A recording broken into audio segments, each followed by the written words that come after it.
దీపావళి టైంలోనే మీరందరూ ఎదురు చూస్తున్నది ఏంటంటే వ్యాపారం. కానీ ఆ వ్యాపారానికి చాలా ముఖ్యమైనది ఏంటంటే బిల్లింగ్ మెషిన్ అని అడిగారు. సార్ చేతిలో దొరికినప్పుడు ఒక మెషిన్ ఇవ్వండి. అదే విధంగా ఒకటి ఇప్పుడు టచ్ స్క్రీన్ లో ఉండాలి. ఎందుకంటే చాలా ప్రోడక్ట్స్ ఉన్నందున త్వరగా బిల్ చేయాలి. చదవలేని వాళ్లకు బిల్ చెల్లాలి. మీకోసం ఈ రోజు నేను ఇస్తున్నది ఏంటంటే ఈ అద్భుతమైన టచ్ స్క్రీన్ బిల్డింగ్ మెషిన్. చాలా తేలిగ్గా ఉంటుంది. చేతిలో ఎక్కడికైనా తీసుకెళ్లి సులభంగా బిల్ చేయొచ్చు. 2 అంగుళాల ఇన్బిల్ట్ ప్రింటర్ ఉంటుంది. అదే విధంగా మీ ఫోటోలను కూడా టచ్ చేసి ప్రింట్ చేసుకోవచ్చు. ఒక అద్భుతమైన 10 అంగుళాల అల్ట్రా హెచ్డి స్క్రీన్ లో వస్తుంది.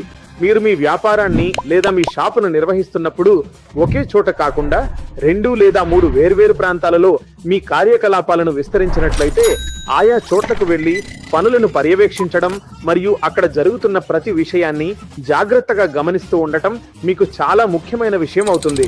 ఇలా వేర్వేరు ప్రదేశాలలో ఉన్న మీ వ్యాపార కేంద్రాలను సమర్థవంతంగా నిర్వహించడం కోసం మీరు తీసుకోవాల్సిన జాగ్రత్తలు మరియు పద్ధతుల గురించి మనం ఇప్పుడు వివరంగా మాట్లాడుకుందాం.